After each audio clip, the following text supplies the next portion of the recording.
You did sixth grade and you also did preschool.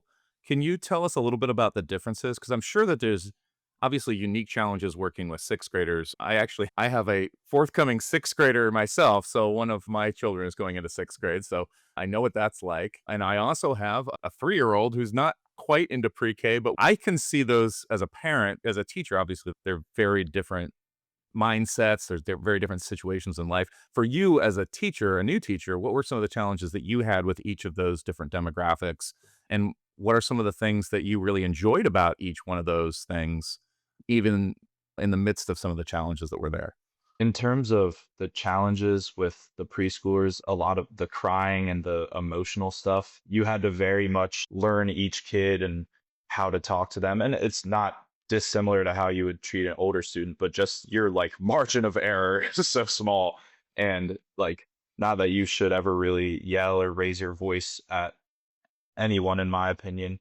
Definitely with those younger kids, you really have to mind your tone, and every little thing that happens to them, they're looking to you for an answer and a solution. Whereas like the sixth graders can work it out themselves to a certain point. But to be honest, a lot of the distraction was the same. You had the little two best friends, whether they were trying to sit next to each other every class or wanted to play in the dollhouse together or whatever. Like all of that's the same. So it was very funny. But the key differences I saw were in the sixth grade realm, I got to plan and be a part of the process of, okay, this is the standard, and we're breaking it down and really learning about that and putting that into practice.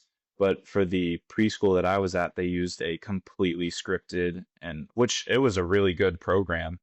And Miss Carter and Miss Jessie did an awesome job executing it and putting their little twist on things. But just seeing the difference between a fully scripted and then a not at all scripted program was pretty interesting. But I think, you know, as long as it's a good system, it works. Like this system we used was amazing. And I feel like by the end of my time there, we were really like rolling on everything. We all had our roles and we were able to do everything well.